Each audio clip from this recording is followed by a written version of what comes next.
bem-vindos a mais um vídeo do nosso canal. Eu sou Isabelle, sou professora de História do Brasil 2 aqui no Boa Ideia.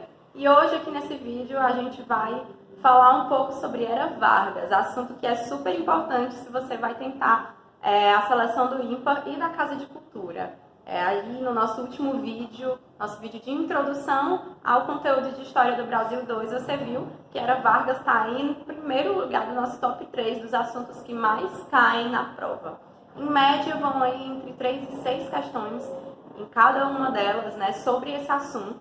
Um assunto que é extenso, são 15 anos de história, de 1930 até 1945, mas que é importantíssimo para entender a história do Brasil e o nosso momento atual, as coisas, né, que estão acontecendo aí. Se você, né, quer acertar um número razoável de questões, esse assunto precisa ser estudado, você já garante aí uns pontinhos a mais.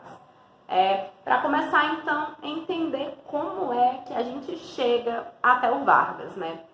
A gente precisa saber que o Brasil, até 1930, estava vivendo aí um período de Primeira República e de muita descontentação, tanto popular quanto das elites, em relação a como se dava a política.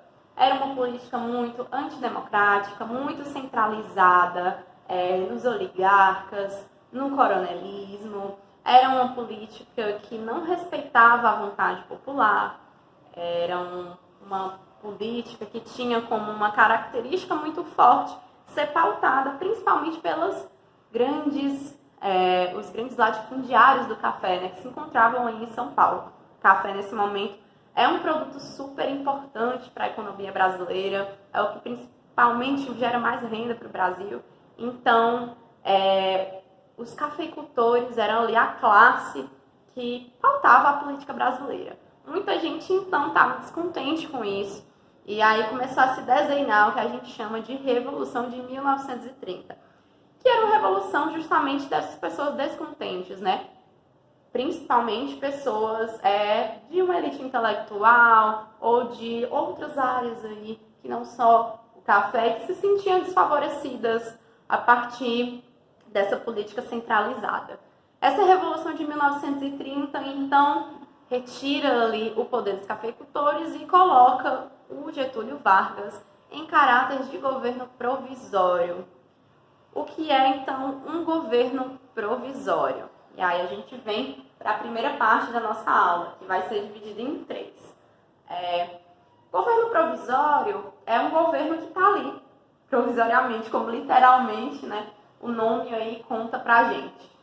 Um governo provisório, ele é um governo que ocupa um lugar vazio até que as coisas mais ou menos se resolvam ali. Com Getúlio Vargas, a ideia era que fosse elaborada uma nova Constituição mais democrática, já que era isso, então, que a Revolução de 1930, na teoria, pautava, né? E, a partir dessa nova Constituição, fossem chamadas novas eleições, para não ficar sem ninguém ali nesse espaço, enquanto essa nova Constituição fosse ser elaborada, o Vargas assume em 1930. Com caráter provisório. Importante lembrar que se a gente for olhar aqui o governo provisório, como ele se configura, o Vargas fica de 1930 a 34, então são 4 anos de governo provisório. E qualquer pessoa que entenda mais ou menos como deveria funcionar vai estranhar, porque 4 anos é muito tempo para um governo que deveria apenas ocupar um espaço vazio ali enquanto não vem ninguém, né? E a verdade é que o Vargas ele foi protelando, empurrando com a barriga, até não poder mais fazer nada. Nesse primeiro momento de governo provisório, a gente já vê alguns traços do que vai ser essa Era Vargas de uma maneira geral. Você tem a suspensão da Constituição antiga, então ela passa a não mais valer. Essa era uma pauta da Revolução de 1930 e não especificamente do Vargas. Você tem a criação de ministérios. Esses ministérios são muito importantes, principalmente para você que vai tentar a prova do ímpar.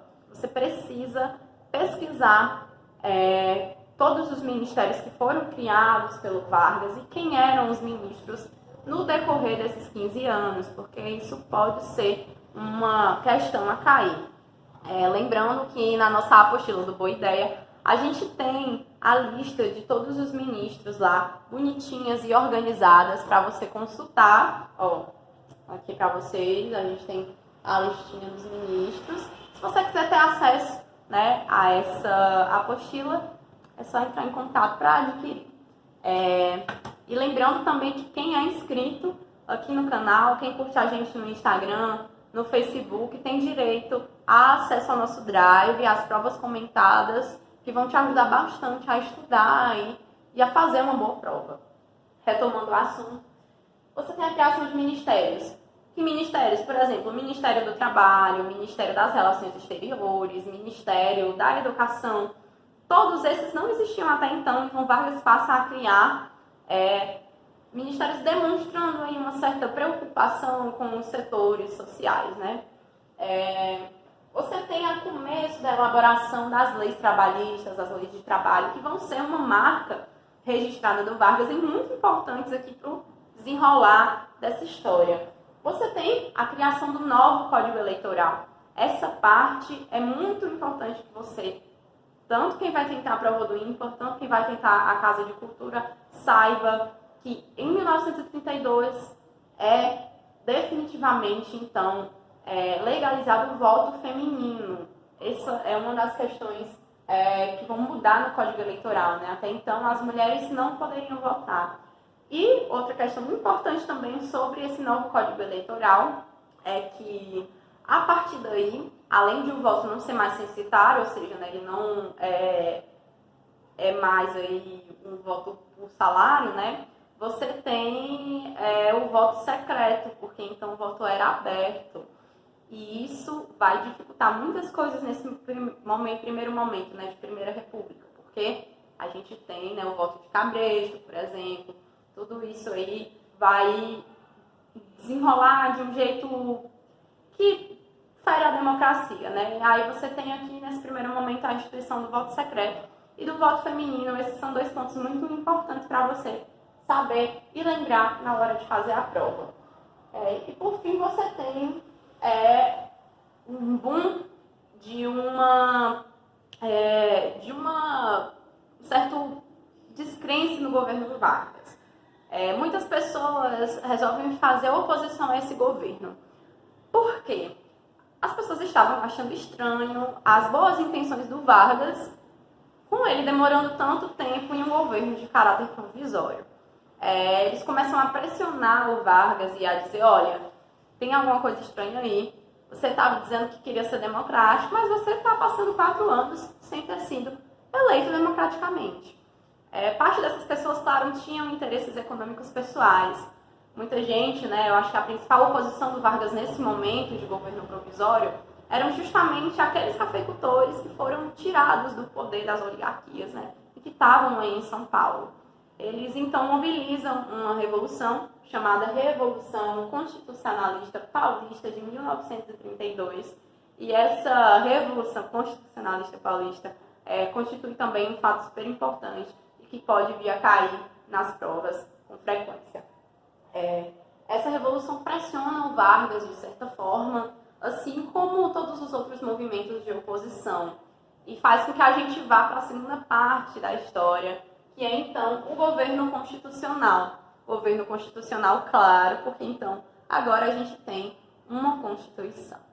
O que o Vargas faz? Ele pensa, poxa, eu estou tendo aí muita dificuldade de manter o governo com uma oposição tão grande, então eu vou chamar uma Assembleia Constituinte, um grupo de pessoas para elaborarem essa nova Constituição.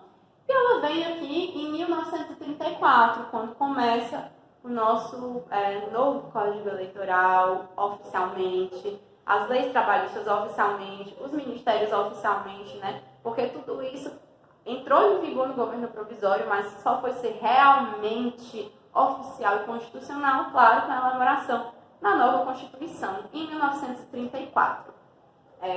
Importante saber aqui dessa configuração que o Vargas, ele de novo foi muito esperto, né? Se a gente for parar para pensar, se ele chamou uma nova Constituição e elaborou aí o novo Código Eleitoral oficialmente, você vê que ele ficou até 1937. Ele foi eleito? Não. O que o Vargas fez foi, a partir de agora, com o novo Código Eleitoral garantido pela Constituição, as eleições acontecem de 4 em 4 anos.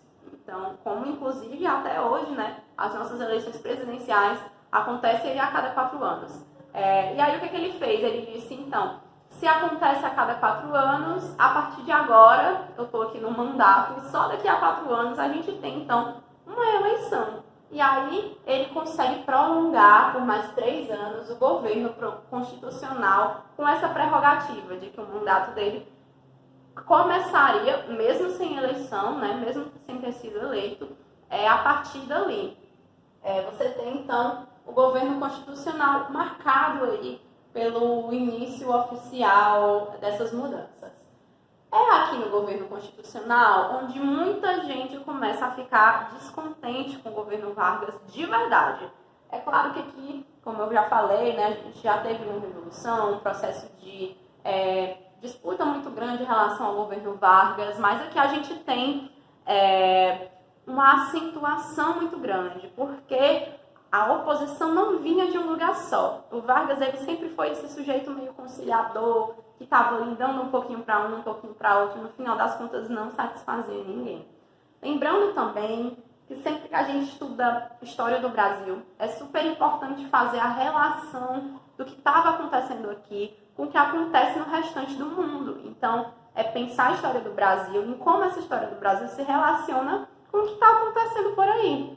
E aqui a gente tem desembocado todas as confusões relacionadas à Segunda Guerra Mundial. Você vai precisar saber super conteúdo sobre Segunda Guerra Mundial? Bom, se você souber, melhor, né? Mas se não souber, também não precisa. O que você precisa entender é que está rolando a Segunda Guerra Mundial e que existe uma série de elaborações ideológicas, políticas, que nesse período vão estar sendo formuladas por essa configuração de Segunda Guerra Mundial e que isso vai influenciar, sim, a história do Brasil. E aí eu estou falando isso porque a gente vai falar, então, sobre os 2 principais movimentos de oposição do Vargas que sofrem influência da Segunda Guerra, como é o caso da AIB, a Ação Integralista Brasileira, criada em 1932, ainda no governo provisório, mas que ganha espaço, se acentua e tudo mais aqui no governo constitucional. A AIB ela é influenciada pela Alemanha nazista, ou seja, o Hitler lá, né?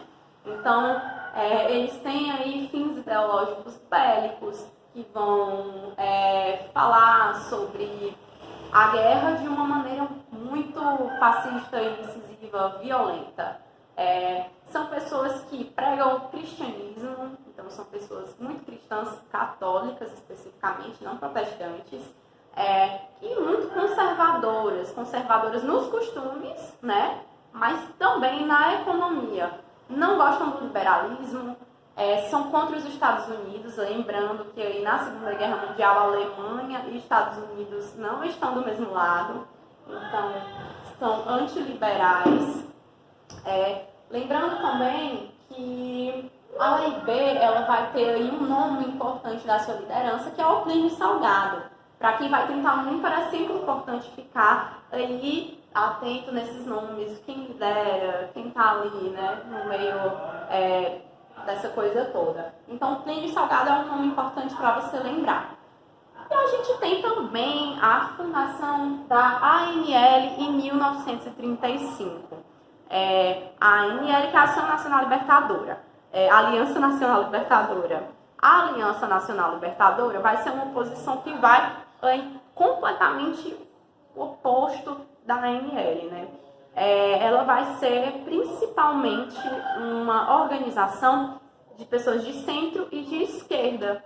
Vai ser influenciada pelas elaborações intelectuais aí da Rússia. A Rússia, que na configuração da Segunda Guerra Mundial sai da Segunda Guerra para fazer uma revolução comunista, né? Então, consegue fazer a revolução comunista e no mundo todo repercute a literatura e as elaborações intelectuais do comunismo aqui no Brasil também.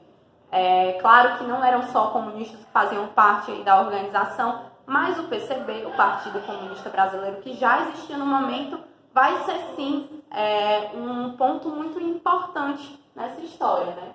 E aí você tem o nome do Luiz Carlos Prestes, que é aí o líder do PCB no momento e que também vai influenciar pra caramba aí a ANL de 1935.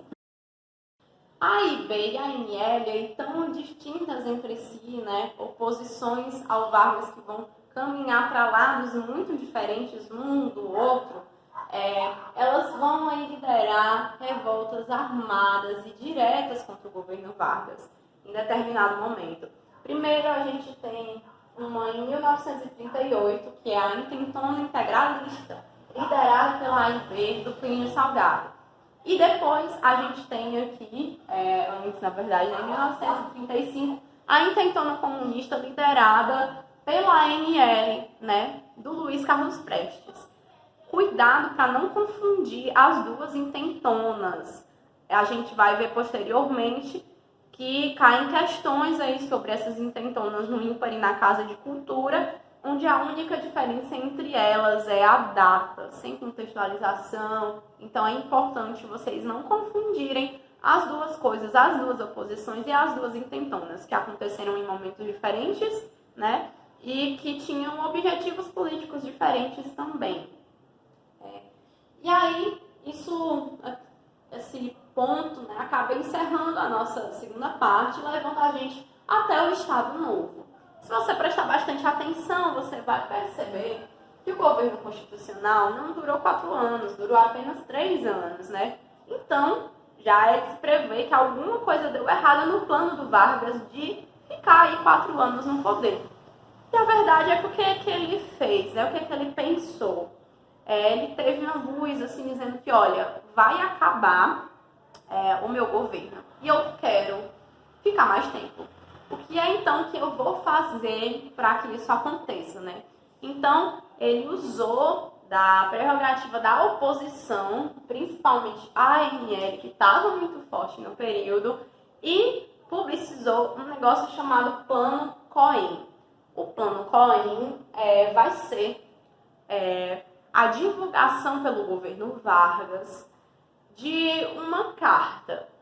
Vargas diz que integrantes do governo se infiltraram aí, né, no PCB, no Partido Comunista, e que tiveram acesso a uma carta assinada por um russo chamado Cohen, e por isso o Plano Cohen, onde eles diziam, olha, não dá para esperar mais, a gente vai ter que fazer a Revolução Comunista agora, como a gente fez na Rússia.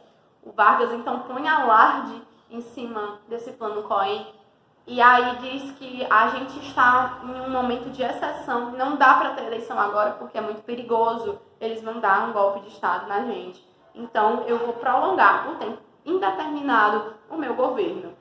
E aí ele fica até 1945, então, a partir desse Plano Cohen. Nesse momento, a historiografia brasileira lê o Estado Novo e o Plano Cohen como um golpe de Estado do Vargas e como uma ditadura varguista. É importante saber disso, porque sempre que a gente fala de ditadura, né, de governo ditatorial, quase sempre a gente lembra da ditadura militar de 1964, que é a mais conhecida e a que está mais próximo, né, em tempo da gente. Mas, sim, a gente não teve apenas uma ditadura no Brasil. Aqui, a gente pode também considerar um estado de exceção, um estado ditatorial. Por que, então, que esse estado é considerado como ditatorial? Por algumas ações do Vargas que cortam a democracia de um governo que deveria ser democrático, né? Se a gente tem aí essa configuração de eleições e tudo mais, precisa de democracia. Você tem, por exemplo, a sucessão do Congresso. Então, o Congresso Federal passa a não mais existir. No lugar deles, o Vargas coloca interventores escolhidos por ele próprio. Ele vai dizer que, olha, a gente aqui não pode confiar em ninguém porque o golpe comunista pode vir de qualquer lado, então eu vou colocar pessoas no lugar desses governantes que foram democraticamente eleitos. Então, eu tiro todas essas pessoas e coloco interventores no lugar. Você tem um processo de censura. Esse processo de censura que vai ser aí, desde as questões relacionadas ao ensino, à escola, até músicas, filmes, programas de TV, tudo, aliás, TV não, né? Programas de rádio, tudo isso vão cair na censura do Vargas.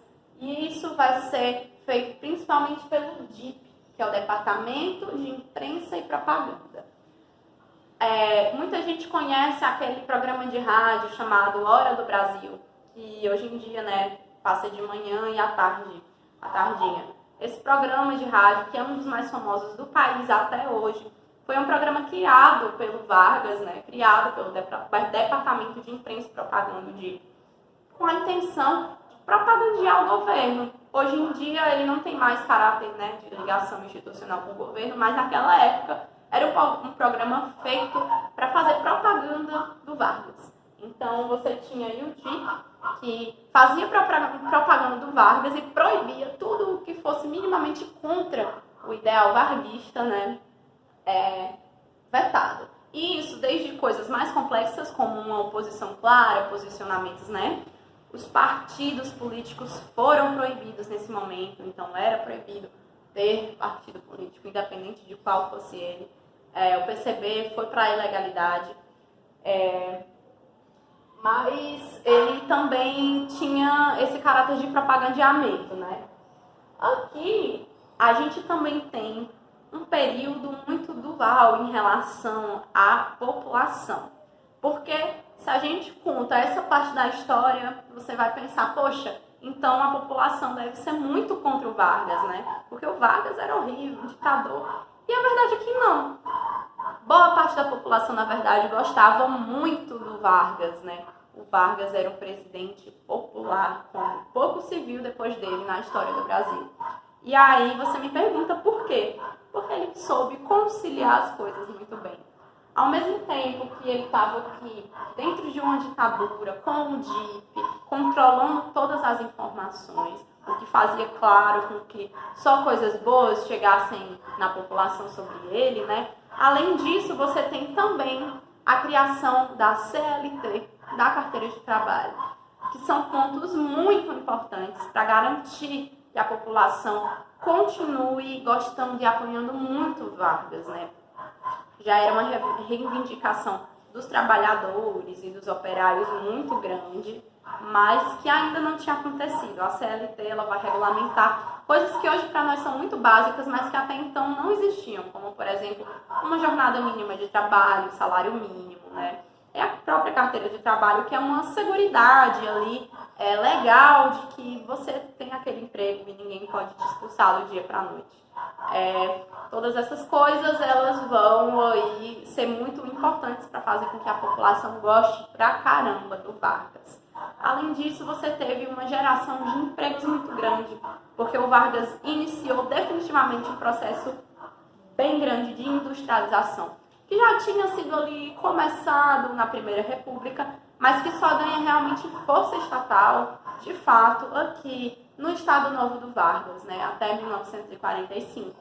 Ele tanto abre o mercado externo para empresas e empresários de outros países, né, virem aqui para o Brasil e montarem as suas grandes empresas, como ele também funda empresas estatais, como a Vale do Rio Doce, que hoje não é mais estatal, mas que foi durante muito tempo super importante para a economia do país.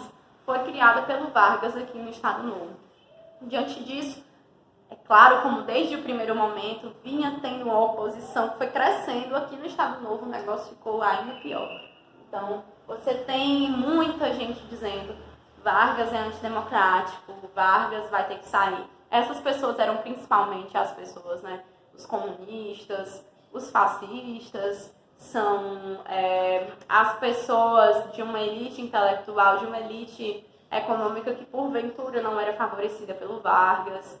Vargas que ficou conhecido então como o pai dos pobres e a mãe dos ricos, porque fornecia ali um pouco para cada um, né? Dava um jeito de tapar o sol com peneira. E aí essas pessoas começam a ir ali na vibe de dar uma movimentação para o fim do governo Vargas, né? ter, enfim, eleições. Só que aí existe, em oposição a isso, um movimento popular chamado queremismo. O queremismo que é, na verdade, a população dizendo queremos Vargas. Parte disso era, claro, um medo natural e compreensível das pessoas de que quem fosse eventualmente eleito depois do Vargas, né, ou não, né, já que há muito tempo não tinha eleição, então não tinha como garantir nada, quem fosse ele substituir o Vargas, né, fosse uma pessoa que fosse suspender os avanços no trabalho que ele tinha implementado. Então, o queremismo era um movimento por Queremos Vargas, que vinha muito desse receio, mas também do apoio à figura do Vargas, que era muito popular, principalmente pela vinculação das informações positivas sobre ele a partir do rádio e do DIP. E aí o queremismo vem muito forte, é importante para entender o que está acontecendo, mas não suficiente para barrar o fim do governo. Então, em 1945, você tem um golpe militar com fins eleitorais. Não tem governo provisório depois disso. Depois desse golpe, tem eleição e é eleito o Eurico Gaspar Dutra. Eurico Gaspar Dutra foi eleito em cima de uma informação que é muito importante, então, para a gente finalizar aqui o nosso pensamento sobre quem é o Vargas nesse momento, que é a verdade sobre o Plano Cohen, né? Foi publicizado aí que o Plano Cohen, na verdade, era uma mentira, uma farsa, e que a carta, né, que muita gente se assustou e ficou, né, receoso com o que estava acontecendo, essa carta, ela era uma mentira, ela foi escrita por um companheiro do Vargas aí, do momento, né, que vaza essa informação por Eurico Gaspar Dutra, que é eleito, e aí a gente continua a história do Brasil com um governo democrático, dando fim ao Estado Novo e à Era Vargas em 1945. Para finalizar de vez aqui o nosso vídeo, a gente vai então agora responder algumas questões sobre esse período, né, para fechar o conteúdo e para vocês entenderem como ele aparece aqui nas duas provas. A gente tem então a primeira questão que a gente vai responder, ela é da prova do ímpar, do semestre 2017.1, questão de número 28. E aí a gente tem: após a Revolução de 1930, por discordarem do centralismo político do governo provisório exercido por Getúlio Vargas, os paulistas passaram a exigir uma nova Constituição. A pressão política transformou-se em luta armada contra o governo federal, que ficou conhecida pelo nome de: letra A, Revolução Constitucionalista de 1932, B, Revolução Federalista, C, Revolução do Porto e D, Revolução de 1912. E a letra certa, a alternativa certa, é a letra A, Revolução Constitucionalista Paulista de 1932. A gente tem também a questão de número 57 da Casa de Cultura do semestre 2017.2. Movimento criado na década de 1930 e liderada por Plínio Salgado, a Ação Integralista Brasileira congregou diversos elementos da classe média, parcelas do alto clero, elites econômicas e membros da cúpula militar, preocupados com a organização dos trabalhadores e a popularização dos partidos de esquerda, com o lema Deus, Pátria e Família. O movimento integralista se caracterizou pelo confronto com os simpatizantes do fascismo denominados como camisas verdes. Na verdade, se a gente prestar bem atenção, eles não tem como ter tido um confronto com fascistas, porque eles eram os fascistas, né? Então a gente elimina a letra A. Letra B, por uma postura política antidemocrática, influenciada pelo ideário nazi-fascista. Sim, letra B é a alternativa correta. Letra C, pelo apoio aos republicanos espanhóis em sua luta contra as forças franquistas. Essa alternativa não tem nada a ver. A Casa de Cultura gosta bastante de fazer isso, colocar uma alternativa que não tem absolutamente nada a ver com aquele período para confundir. Então não é a letra C. D, pela simpatia à Revolução Russa de 1917. Não, a gente sabe que isso não é A e B, é a ANL. E letra E, pela adesão de seus filiados aos princípios de não violência. Também não. Então, a gente tem a alternativa certa, a letra B.